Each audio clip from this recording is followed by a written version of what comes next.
Hi, I'm Sarah McDonough. I'm the Programs Manager at the Lexington Historical Society, and today we are going to be taking a virtual tour of the Buckman Tavern, which is one of our 3 historic house museums here in Lexington. Right across the street from the historic Battle Green, this is the place where the Lexington militia spent the night before the Battle of Lexington. So welcome to Ruth Buckman's kitchen. This is where we start our tours as a behind-the-scenes sort of look at the tavern, because as a guest here in 1775, you would have been in the front rooms of the house and not allowed back here, where all of the cooking and much of the housework was being done. So what we have here is a variety of tools that might have been used by the Buckman family when they were cooking. I always like to say that although people in the 18th century didn't eat a lot of the foods that we eat now, they would definitely have the ability to cook any of those foods if we explained those foods to them. And a lot of the tools here have different purposes depending on what century you're in. So for instance, we have some griddles over here that could be used to make some roasted corn like we have on the fire. You could make Johnny cakes. You could probably also make some fun flatbreads on there. In the oven, next to the oven, you can see there's a sort of paddle that looks like a pizza paddle. That would be to take bread in and out, but you could certainly make a very tiny individual-sized pizza on that. Standing up against the side of the fireplace over here is kind of a rectangular shaped object with a very long handle, which is one of my favorite pieces in here that unfortunately I can't open. But one of my favorite breakfast foods is waffles, and that is something that you could make back then. So that is actually a tiny colonial waffle iron. And similarly, if you'd like to have some 18th century breakfast, we also have, of course, a toaster over here, which is very useful. The piece is actually shaped like 2 slices of bread, so you can figure out where the bread goes in those 2 slots there. And it's on a swivel, so if one side gets toasty, you can just give that a good kick and it'll swivel around into the fire so that the other side can cook. So you could make quite a lot here at the same time. Lots of pots and pans and kettles. A giant pot like this might have been used to make soup or stew, because a tavern is a communal building for locals and travelers, and it would have been very busy pretty much all day, every day. So you want to make lots of easy to cook food that can be easily added to. It's very simple to chop a couple extra potatoes and throw that in there, or to add a little more water to the soup if you notice that a lot of guests are showing up at one time. This also would have been the office. So in our other corner over here, we have John Buckman's desk. And so that would have been where a lot of the work was done in here with bookkeeping, keeping track of all of the animals on the farm, as well as the inventory in the tavern. You can see some of the chests of liquor that would have been brought in as well. And then just next to the desk there is also a fun little trap door that leads behind that wall into the bar behind. So rather than walking all the way out into the hallway or having to hoist some of those heavy chests around, you could actually just slide that through the wall behind the bar, just like a lot of modern bars have in restaurants these days. Now, one really interesting thing about this room is that we are in the oldest part of the house. Originally, this was just a tiny little colonial sot box built in 1710 before it became a tavern a couple of years later. And partially because this is the oldest part of the house, it was really preserved over time. And so you can see the whitewash on the walls and also on the ceiling has been preserved. There's a lot of fun 18th century soot up there from years and years of accumulation that was covered up in the 19th century and then revealed by the Historical Society about 100 years ago. So what you're looking at here is essentially the way this tavern looked on the last day it was operational in 1813. And that's really my favorite part of walking around this house is seeing some of those original bits of architecture that have been revealed over the years. Okay, so we're moving into the public areas of the tavern now. This one is slightly restricted. We call this tiny room here the ladies' parlor. Now, 18th century taverns were not necessarily segregated by sex, but it did sort of depend on your social standing of where you wanted to be seen socializing here in the tavern. Of course, if grandma wants to sit at the bar and smoke a pipe and have a beer, she is able to. She's 85 and she can do what she wants. But if you're a young woman of marrying age, you might like to sit back here and have some tea instead. But of course, while you're here drinking perhaps your herbal tea during the Revolution, you would also be discussing politics. The next room is the more public mixed-sex men's area of the tavern. And that's where the men would occasionally be having town meetings or having lots of intense political discussions. But as you can see, there is not actually a door here. So the women could hear everything that was happening in the next room, and they would be coming up with their own political ideas in here. In the window, we have a view of what it might have looked like outside in 1769. This is when Lexington first started having spinning bees to support the Patriot cause. Before the Revolution, it was very easy to go downtown and go to a fabric store and then to go to a dressmaker or to a tailor to make your clothing, especially if you were a family like the Buckmans who had a busy farm and business to run. But of course, if you were a patriot during the Revolution and did not want to purchase anything that had been made in England, you would have to learn how to make do yourself. So you would get together with all of your friends in here or at someone else's home. You would get out your spinning wheel that you may or may not actually know how to use, and you would spin wool yarn to eventually be made into clothing that would probably look something like what I'm wearing now. It's not the most fashionable thing in the world, but if you were seen wearing homespun and something that was obviously made from scratch, it would show everyone who saw you that you were a son of liberty or a daughter of liberty. And so this would be quite the political statement to wear something that hadn't been imported from England.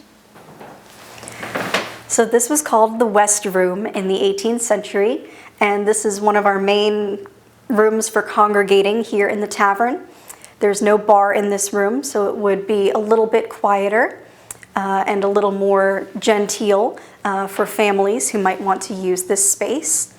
So we have a variety of tables that could have been set up in here, and it's set up currently for a meeting. Now, outside the window, we have another scrim that shows you the view from this window in 1775, where you would have seen the meeting house out on the green.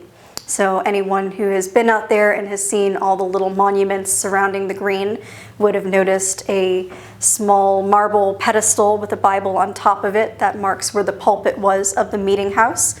It was sort of a combination church and town hall. So all town meetings would take place in there. But it was an enormous building, and it was very cold in the winter. It stored the town's supply of gunpowder, so no one was allowed to take any fire in there.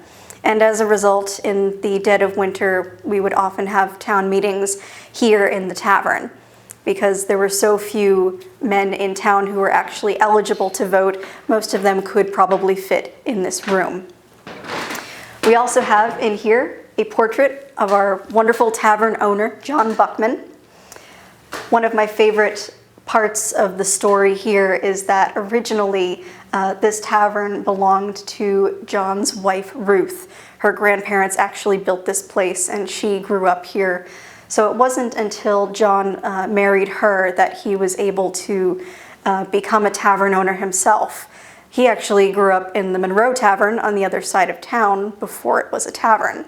So there's lots of fun connections here in the town's history. Another fun thing that I also like to talk about in here is some of the myths that come about from the 18th century A lot of people think that everyone back then, 200 years ago, was much smaller than they were today, and I think this room really proves that false. I have not measured these ceilings in a great while, but as you can see, we have a clock here that was not original to this room, and you can see here that it is poking a hole in the ceiling up here. So in fact, this belonged to Dr. Fisk, our town physician, who was, of course, one of the wealthier people in town, and his home would have been even more spectacular than this one to afford such a fine clock. So if you've been to the dawn reenactment here in Lexington on Patriots' Day, you may have noticed that just before the battle starts, two men go rushing across the green carrying a large trunk. And we actually have that trunk here. It is an exact replica of John Hancock's trunk, which was being stored here on the night before the Battle of Lexington. So John Hancock was actually up the street at the Hancock-Clark house, which was his cousin's home. But he had so much with him and his entourage that some of those folks were staying over here at the tavern, and his secretary was keeping track of his papers. Now, during the actual battle, John was, of course, scurrying away in his carriage with Sam Adams, running for safety, and they actually left the poor secretary and this trunk here stranded. And so while Paul Revere was still in town, he actually helped to carry this trunk across the green and away from the line of the soldiers. So that's what you see when you're actually out there watching the reenactment. And this was taken from measurements from the original trunk, which is at the Worcester Antiquarian Society, and was actually made by the Lexington Minutemen. So we're very fortunate to be able to have it here on display. So during the battle, we do have accounts of men firing muskets from both the front door and the back door of the tavern. And that is one of the reasons why some of the architectural fabric of this house has had to be changed over the years, because bits of it were likely riddled with bullet holes after the time of the battle. And so parts of this entryway were redone over the years, as well as the front door. But we did keep the original door because it is such an important relic of that day. And so we've kept it the same color as it was back then. It is a little bit more simple in design, of course, than the one that's up now. But the main reason that we have it around is that it still does have a bullet hole in it. So this would have been actually fired from a British musket somewhere on the green, straight at someone who was most likely frantically closing the door behind him as he ran inside. And it's incredible that it has survived all this time. So our final stop here is what's known as the tap room, what we would call a bar in modern day. And this would be the busiest part of the tavern. So we have our 18th century bar behind us, including the bar post that is riddled with holes from people posting notices on it. We do believe that's where the word comes from. And this is a place where really anyone could congregate. A tavern can be many different things to many people in the 18th century. It's a bar, it's a restaurant, it's a hotel, it's a post office, sometimes a general store, a special events venue. There were rooms upstairs that you could rent out for parties. And it was a place for locals to come to chat and also for travelers to spend the night. We're right on the Bay Road going into Boston, so farmers who lived further out west could stop here on their way in and out of the city for farmers market days. And so this was a great place to get news. And because it's right in the center of the town, this is also why it became the hub of activity the night before the Battle of Lexington. So Paul Revere rode into town shortly before midnight on April 18th, 1775, to let us know that the British soldiers were on their way. They were, of course, heading out to Concord to retrieve the ammunition that we had stored out there for the coming war. But the people in Lexington were very concerned that evening because John Hancock and Sam Adams were in town and they were afraid that those two would be arrested. So the town really turned out once they heard Revere's warning.